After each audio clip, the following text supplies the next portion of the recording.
Game changer movie నేనైతే చూడలేదు, కానీ నాకు తెలిసి ఖచ్చితంగా అది ఫ్లాప్. రివ్యూలు చూసినా కానీ ఏ రివ్యూ బట్టినా ఏదో కొంతమంది పెయిడ్ రివ్యూ చెప్పుకుంటారు, కానీ ఎక్కువ నెగిటివే వస్తుంది. పాజిటివ్ రెస్పాన్స్ ఒక్కట్లేదు. ఎవరు బట్టిన ఫ్లాపు మూవీ ఫ్లాపే.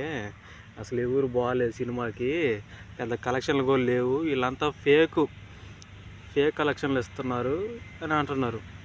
నాకు తెలిసి ఆ మూవీ గేమ్ చేంజర్ మూవీకి ఎందుకంటే ఎవరు బాగుంది, వైసీపీ వాళ్ళని ఎక్కువ, రామ్ చరణ్ ఫ్యాన్స్, ఈ మెగా ఫ్యాన్స్, ఈ పవన్ కళ్యాణ్ ఫ్యాన్స్ అందరూ వైసీపీ వాళ్ళని చాలా తక్కువ చేసి మాట్లాడారు. అందుకని ఆ సినిమాకి ఎవరు పోయి ఉండరు వైసీపీ వాళ్ళు. బహుశా ఈ అల్లు అర్జున్ ఫ్యాన్స్ కూడా ఎక్కువ పోయి ఉండరు. అందుకని అది ఫ్లాపే సినిమా. అది హిట్ అయ్యి బహుశా ఏదన్నా అయితే హిట్ అయి ఉంటుంది చిన్నగా, అంతేగాని మన world wide global star pan India లెవెల్లో ఆడే సినిమా కాదు అది. గేమ్ చేంజర్ మూవీ మాత్రం పెద్ద చెత్త మూవీ. అది పక్కా ఫ్లాప్. అది జై జగనన్న.